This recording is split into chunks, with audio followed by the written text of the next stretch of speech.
Bonsoir à tous, soyez les bienvenus dans Planète Locale, l'émission de BFM Marseille-Provence consacrée à l'actualité écologique dans notre département. Aujourd'hui, notre invitée, c'est Pauline Canali. Bonsoir. Bonsoir. Vous êtes la fondatrice de la joaillerie Opio, qui est basée à Arles. Vous faites beaucoup de bijoux, de beaux bijoux, avec notamment de l'or recyclé. Exactement. On va en parler dans un instant. À mes côtés, comme chaque lundi, Rémi. Bonsoir Rémi, voilà, du média Gomet. Et toi, tu vas nous présenter l'actualité écologique de la semaine et puis aussi l'objet écologique de la semaine. On commence tout de suite avec l'actualité.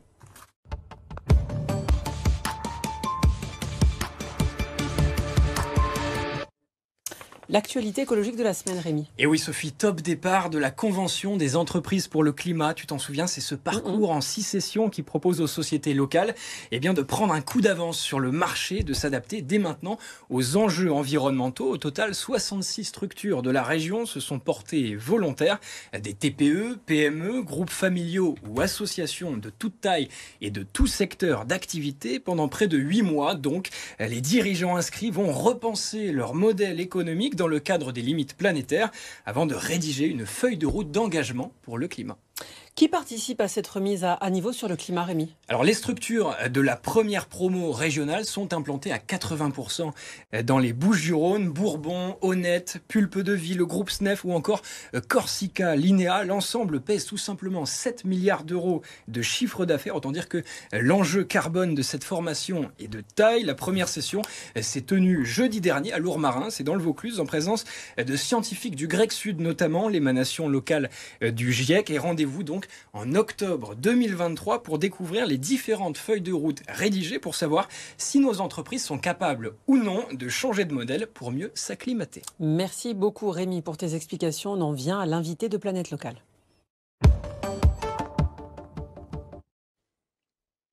Pauline Canali, vous êtes donc la fondatrice de la joaillerie Opio.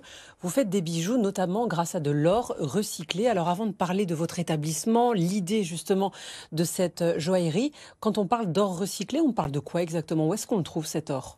Alors, l'or recyclé, aujourd'hui, c'est de l'or qui est recyclé, soit de l'or qui se trouve dans des téléphones ou dans du matériel informatique ou des anciens bijoux. Voilà, tout l'or qui peut être recyclé et qui a déjà été utilisé est refondu.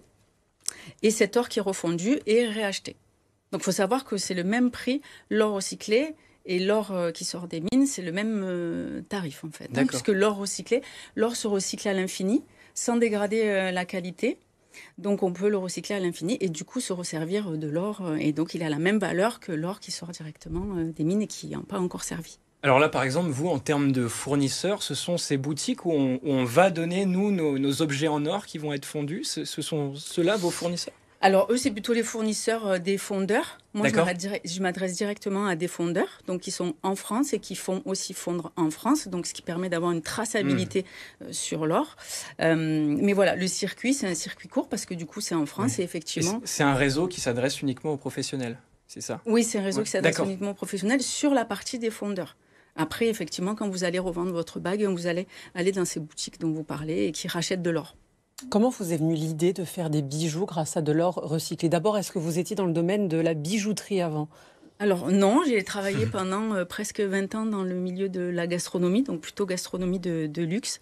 Mais j'ai toujours aimé créer, inventer, et puis j'ai toujours été passionnée par les bijoux, parce que je suis issue d'une famille d'Arlésienne, donc on porte le costume, on porte les bijoux, on porte aussi les bijoux dans la vie de tous les jours. Et donc ça fait partie de ma famille, ça fait partie de mon histoire.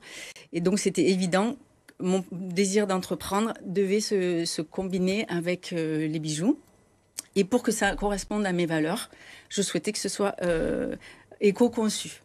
Donc, c'est m'est venu cette idée-là de l'or recyclé. Vous vouliez faire des bijoux dignes de la reine d'Arles? Exactement.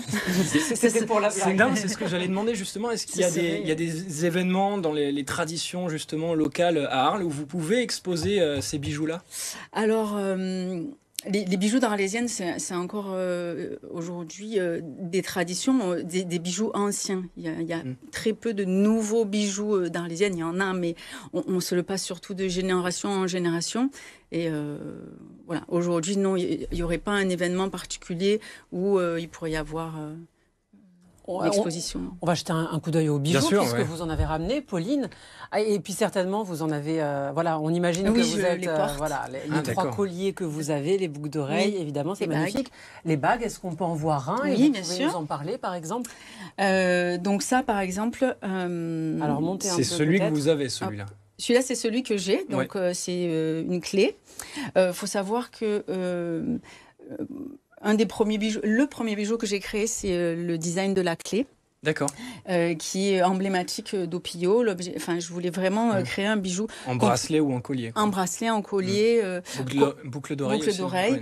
Et qu'on puisse porter pour un homme, parce que celui-là, il y a aussi beaucoup d'hommes qui me l'achètent, mais aussi des enfants, des femmes. Donc, on puisse avoir tous le même bracelet. Et puis, qu'on puisse aussi passer un message.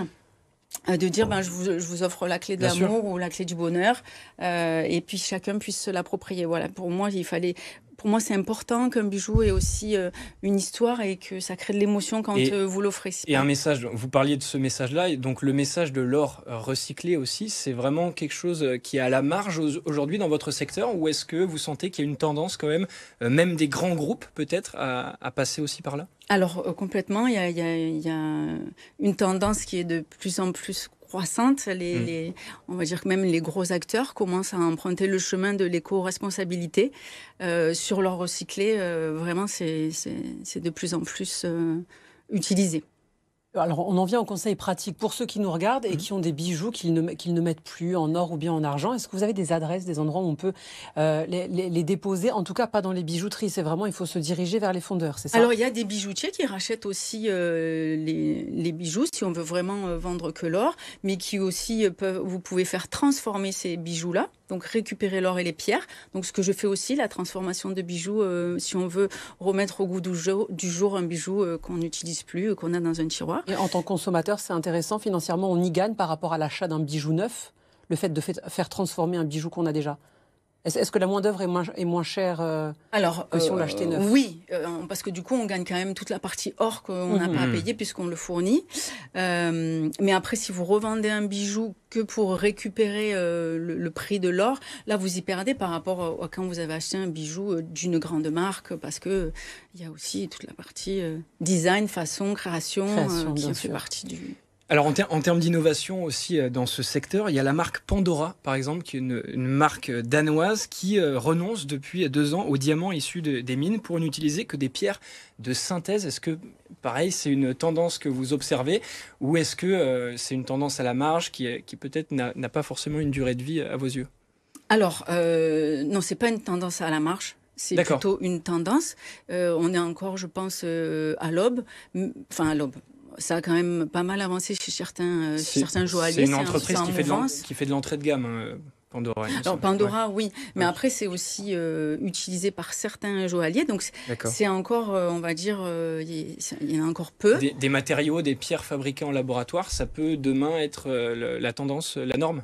Ça peut demain être la tendance. Par contre, c'est vrai qu'aujourd'hui, les consommateurs sont encore réfractaires à ce diamant qui est fabriqué en laboratoire. Parce que il n'aura jamais cette émotion que peut donner un diamant qui est né dans la nature.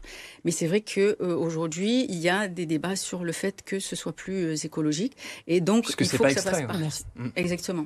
Merci beaucoup, Pauline Canali. Pour ceux qui nous regardent, où est-ce qu'on peut retrouver vos bijoux rapidement? À Arles, c'est ça? Sur mon site, opio.com, à Arles, dans la bijouterie Escanès, et puis à Avignon, dans le Concept Store Carline. Merci beaucoup d'avoir été l'invité de Planète Locale. Tout de suite, c'est l'objet de la semaine. Présenté.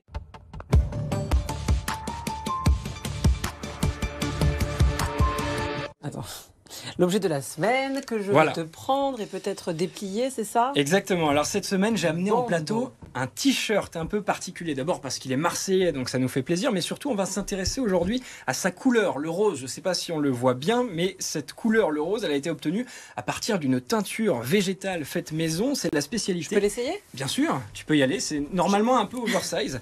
C'est la spécialité de l'atelier Bombo, qui est situé dans le 1er arrondissement de Marseille, qui propose donc une alternative aux méthodes synthétiques considérées comme plus polluantes, voire toxiques. Alors Bombo n'a rien inventé, Il s'inspire même d'un savoir-faire antique qui s'est raréfié au fil des siècles au profit de teintures artificielles plus rapides à obtenir et moins chères aussi. Alors en fait, la marque utilise tout simplement les pigments naturels des plantes pour teindre le textile. Et donc, tu l'auras compris, Sophie, l'offre Bombo dépend des plantes disponibles sur le marché local. Aujourd'hui, l'atelier propose 4 couleurs, jaune, vert, vert pomme et donc le rose par exemple qui est Saumon, obtenu. non?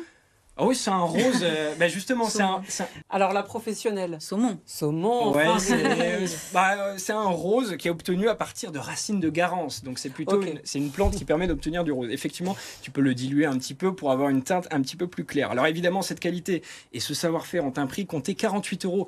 Ce t-shirt unisexe en coton bio disponible sur le site web bombo.love, boutique en ligne où vous retrouverez bien d'autres produits colorés. Merci beaucoup, je l'ai fait rentrer dans le pantalon. J'adore le petit style Voilà. comme ça, c'est magnifique. Ça vous plaît? Oui. Pas mal. Oh, Ah, le oui, ok. Bon, allez, merci beaucoup, Pauline Canali, fondatrice de la joaillerie Opio, d'avoir été notre Merci à invitée. Merci à toi, Rémi. Vous restez avec nous. Moi, ça me plaît. Vous restez avec nous sur BFM Marseille Provence. On se retrouve après une courte pause. À tout de suite.